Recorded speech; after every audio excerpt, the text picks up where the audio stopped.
Sir Balakrishna గారికి అఖండ 2 తర్వాత ఏంటా సినిమా అని చూస్తే ఇప్పుడు గోపీచంద్ మల్లేన గారు డైరెక్షన్ లో చేయబోతున్నారు సార్. అది ఆ, దానికి సంబంధించిన లుక్ కూడా రిలీజ్ చేశారు.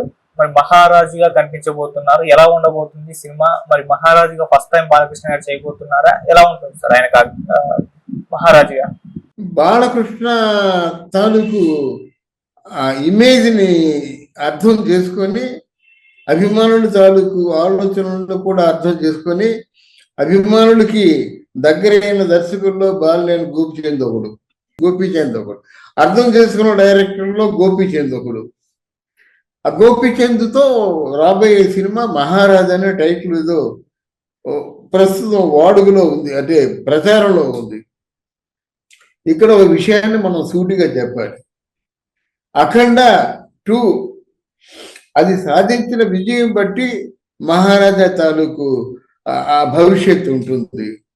ఒకవేళ అఖండ 2 ఎవరు ఊహించిన రేంజ్కి వెళ్ళి సినిమా సక్సెస్ అయినట్టయితే, మొత్తం పాన్ ఇండియా సినిమాగా పేరు తెచ్చుకున్నట్టయితే, మహారాజా సినిమాకి కొన్ని కష్టాలు ఉంటాయి. ఏమిటి కష్టాలు? ఆసామాషిగా సినిమా తీస్తే ఎవరు చూడరు, సాదా సీదా కథ అయితే ఎవరు చూడరు. బాలకృష్ణ మహారాజుగా బ్రహ్మాండంగా ఉంటాడు, వాళ్ళకే ఉంది. ఎన్టీ రామారావు వారసులు ఎవరైనా బాగుంటారు. మహారాజుగా బాలకృష్ణ బాగుంటాడా అనే ప్రశ్నే లేదు, బాగుంటాడు. కానీ ఆ మహారాజు ఏం చేస్తాడు? అందరూ మహారాజులే. అంతకుముందు ఆదిత్య 369లో కనిపించింది కూడా మహారాజే. అది కాదు మనకు కావాల్సింది. ఆయన వెనుకున్నటువంటి, ఆయన చుట్టూ ఉన్నటువంటి, ఆయన పరిష్కారం చేసే సమస్యలు ఏమిటి, కథలో ఆయనకి ఎదురుపడేటువంటి సందర్భాలు ఏమిటి, ఇవన్నీ కూడా ప్రేక్షకులు పరిగణలో తీసుకొని, అందులో కొత్తదనం ఉంటే డెఫినెట్గా ఆ సినిమాని ఆదరిస్తారు. కానీ లేదా ఒక హిట్ సినిమా తర్వాత వచ్చే సినిమాకి కొన్ని కష్టాలు ఉంటాయి. అది మనకి చరిత్ర చెప్పిన సత్యం మాట. కనుక ఇది డ్యూల్ క్యారెక్టర్ బాగుంటుంది. ఫుల్ గ్లామర్గా ఉంటాడు అనుకోవడంలో తప్పు లేదు. గ్లామర్గానే ఉంటాడు, గ్లామర్గానే చూపించాలి. మూడోది,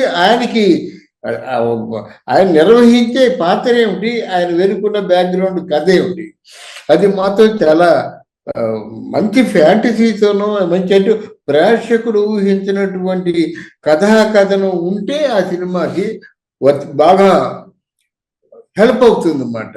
ఇది ముందుగా ఎందుకు చెప్తున్నానంటే, ఒకవేళ ఈ వీడియో చూసినట్టయితే అది వ్యక్తుల తాలూకు అభిప్రాయం, ఇది నా తాలూకు వ్యక్తిగతమైన అభిప్రాయం కాదంటే, ఒక 50 సంవత్సరాలు సినిమా జర్నలిస్ట్గా ఉన్న అనుభవంతో చెప్తున్నటువంటి అభిప్రాయం.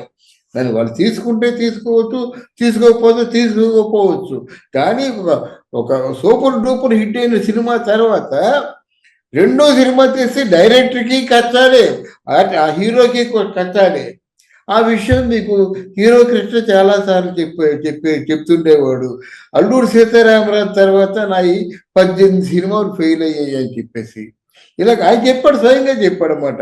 ఏదైనా ఒక సూపర్ హిట్ సినిమా వచ్చిన తర్వాత డెఫినెట్గా మిగతా సినిమాలు దెబ్బతింటాయి. అది సర్వసహజం అన్నమాట. అందువల్ల ఇవన్నీ జాగ్రత్తలు పెట్టుకోవాలి. అయితే అంటే మా బాలకృష్ణ మాత్రం మునపటి కంటే మంచి జోష్ మీద ఉన్నాడు. మునపటి కంటే తీవ్రంగా ఆయన పాత్ర మీద, ఆయన యాక్టింగ్ మీద, ఆయన డ్యాన్సుల మీద శ్రద్ధ తీసుకుంటాడు. ఆ విషయం మాత్రం చెప్పొచ్చు. ఇది గోపీచంద్కి పరీక్ష సమయం, అగ్ని పరీక్ష అనే చెప్పాలి.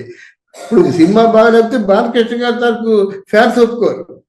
బాగుండాలంటే చాలా నెట్వర్క్ ఉంటుంది, అక్కడ చాలా టీం వర్క్ ఉంటుంది.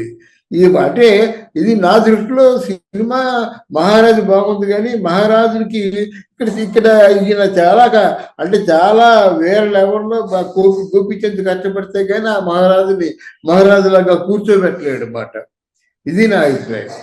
సార్ డబుల్ రోల్ అంటున్నారు, ఎందుకంటే లుక్ రిలీజ్ చేసినప్పుడు ఆ పోస్టర్ లో ఇద్దరు బాలకృష్ణలు మహారాజా గెటాప్ లో అయితే కనిపించడం జరిగింది. మరి డబుల్ రోలా, సింగిల్ రోలే ఉండబోతుందా, ఎలా ఉండబోతుంది సార్? ఇందులో అఖండంలో డబుల్ రోల్ ఉంది కనుక సింగిల్ రోల్ అండి. తర్వాత బాలకృష్ణ గారికి వాళ్ళ నాన్నగారి తాలూకా ఆనవాయితీ వచ్చిందండి.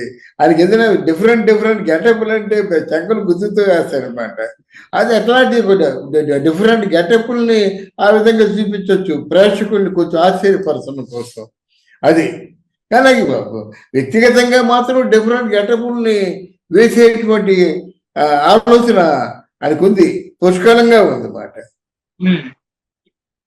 సార్ మరి సినిమా అంటే ఇప్పుడు అఖండ టూ పాన్ ఇండియన్ సినిమాగా వస్తుంది, మరి ఇప్పుడు ఈ సినిమాని కూడా పాన్ ఇండియన్ రేంజ్ లో తీసుకెళ్తారా, లేకుంటే నార్మల్ గా మన తెలుగు ఆడియన్స్ కి అందించేలా తీసుకెళ్తారా, ఎలా ఉండబోతుంది సార్?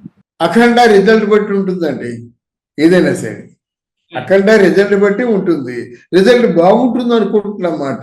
దానికి మహారాజుకి ఒక ప్రాపర్ గా అడ్వాన్సులు వచ్చి మంచి మంచి బిజినెస్, మంచి రేంజ్ లో బిజినెస్ అయ్యి అన్ని ఉన్నట్లయితే దానికి ఏముందండి, ప్రొడ్యూసర్లే ముందుకు వస్తారు, ఇతర భాషల వాళ్ళు కూడా ముందుకు వస్తారు, ముందుగానే కావాల్సిన ఫండింగ్ అంతా ఇచ్చేస్తారు అన్నమాట.